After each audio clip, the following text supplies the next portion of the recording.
underneath Scott Wimmer there. And Stewart trying to climb his way back up there, guys. Isn't that Kenseth? Yes, down against the apron. Yeah, he's off the pace off too. Shoot it up. Left front tire is flat, and he's telling him, let's don't take the time to change 4. It's not been that long since the pit stop. Let's just do 2 tires, but he will go a lap down because of the pit road speed and the pit stop. He won this race in 2002, and he won it last year. And now, Darrell, he's digging himself a hole. Well, like I said in the pre-race show, he needed to have a good day today, and this isn't it right here. Flat tire deal here, right here. Jeannie? Well, as anticipated, here comes the 17 car. That tire is completely shredded. Massive miscommunication here, guys. As you were just saying, they were only talking about 2 tires, but some of the guys were getting ready to change all 4. So as it turns out, they're going to go with the 4 once they get that figured out. And of course, all the work on the fender to get it out of the way so they don't lose another tire. Interesting, though, it doesn't appear as if they're going to take the time to work on the fuel line, or at least check it out. Thanks, Jeannie. Another unscheduled stop. Jamie McMurray on pit road. Yeah, he just dropped down all of a sudden. I'm not sure what his issues are.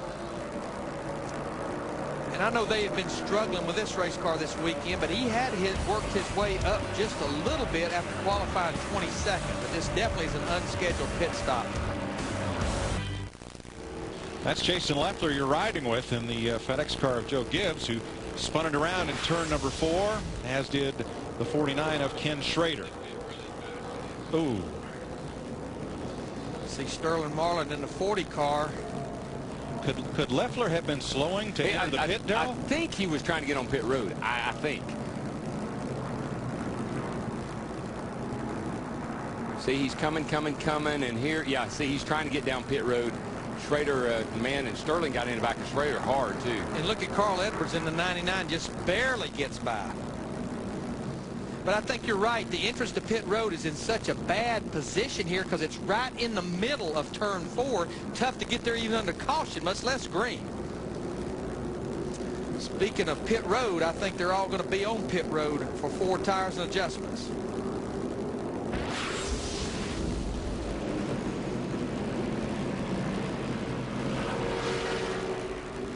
Jeannie? Well, the 77 of Travis Koppel on his way in, regardless of whether anyone else was coming.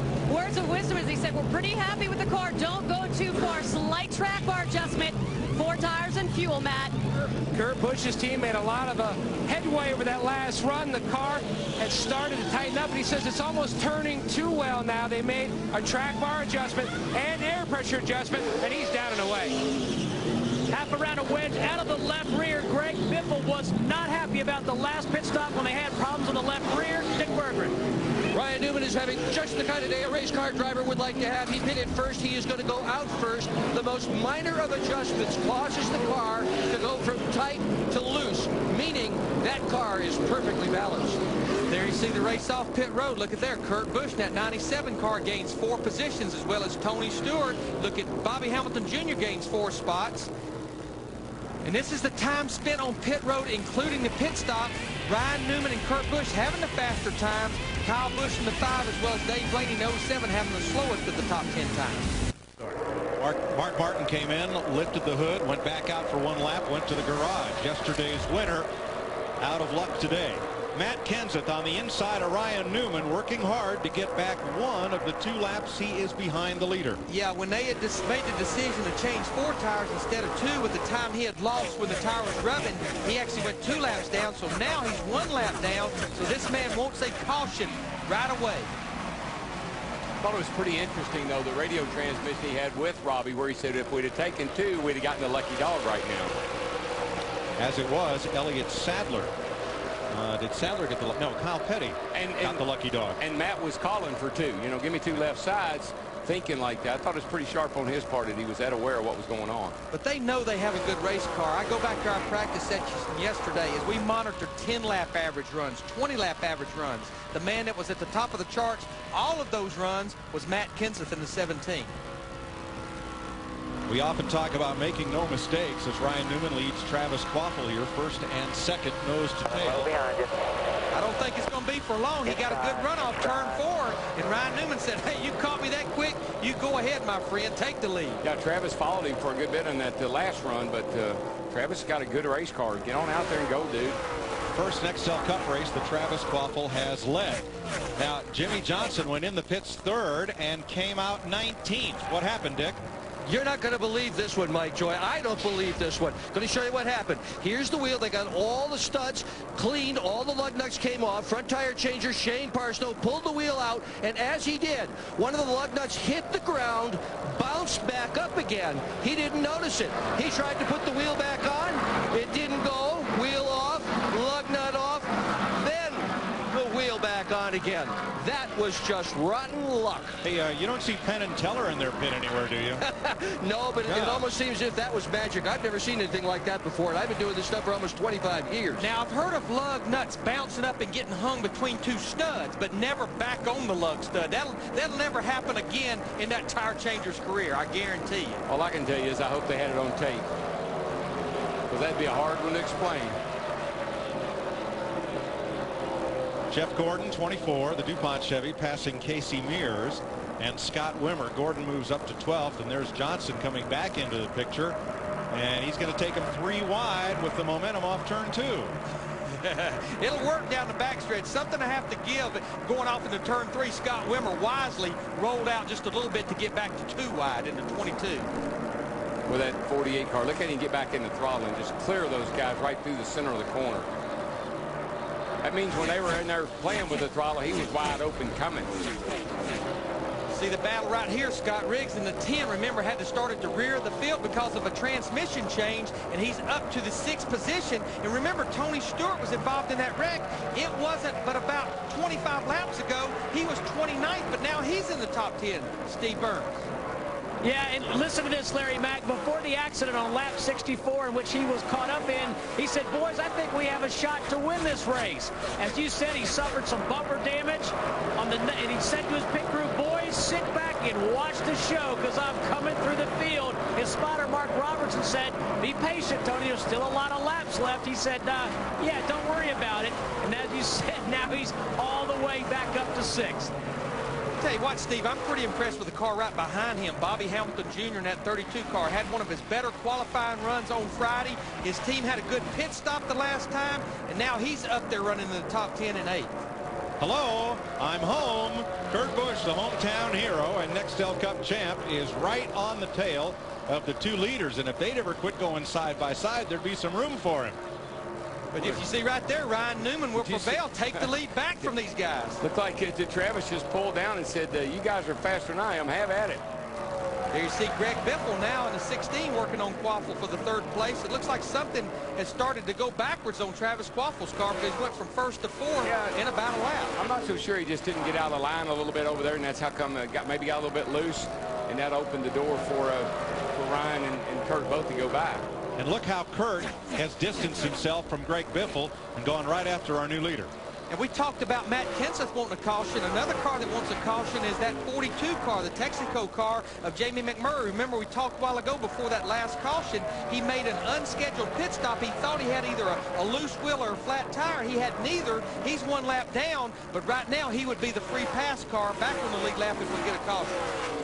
And I'll take the driver's role in that. They told him he had neither, but he must have thought he did.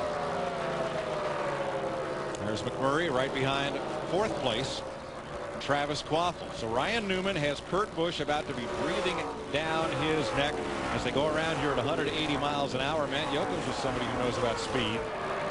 Definitely, Mike Joy. You could tell during our pre-race show ceremonies, the crowd were on their feet cheering as Lieutenant Commander and Colonel Mike Chandler led the USAF Thunderbirds.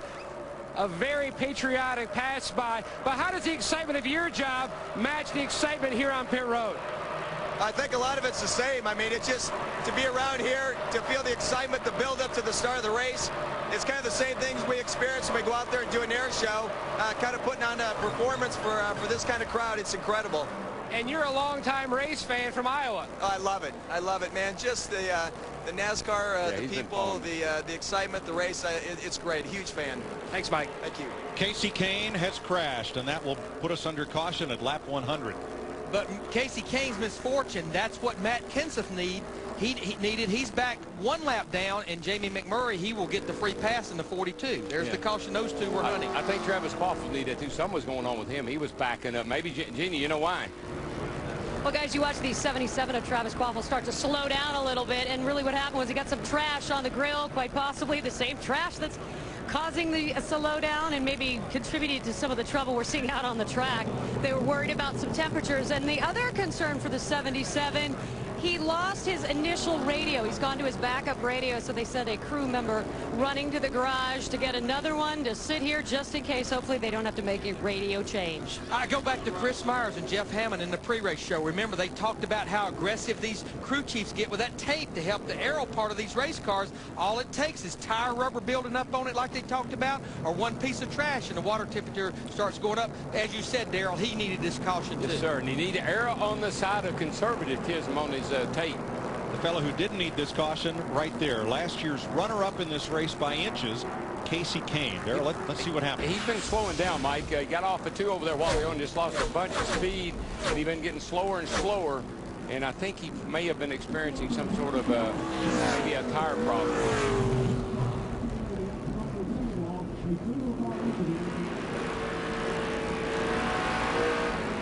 See him wiggle a little bit, and then around she came. Gosh, that hurt. That was a hard lick. Well, that area from turn 4 toward the start-finish line is one area of this track that is not protected by the safer barriers. That was indeed a hard hit. Jeannie? All right, here comes Travis complaining that the car was still a little bit tight. They were very conservative with the track bar adjustment last pit stop. They're going to go at it a little harder this time. 4 tires and fuel, Matt. Kurt Busch really coming to life, his race car. They're going to make an air pressure adjustment a little free on that left set of tires, and he's away, Steve Burns. Matt, Greg Biffle is not happy. For a car running third, they made an air pressure adjustment and a track bar adjustment. Dick. Another advantage to pitting where Ryan Newman pits. Slow on the left rear, so he is going to get beaten out. But the crew was instructed to listen to the other teams. And if they were starting to take 2 tires, Newman was going to take 2 tires. So he was not going to get beaten off pit road. What an advantage this first pit stall is. All right, look at the race off pit road. Dave Blaney in the 07 car qualified back in 29th. I think what Felipe Lopez did right there is he changed his 2 tires to gain all those positions. And this will be the times on pit road, and I think that right there is the telltale sign that he changed 2 tires. Kurt Busch probably had the better of the 4 tire stop changes. Time, Scott Riggs, Tony Stewart, the slowest of the cars that changed 4 tires.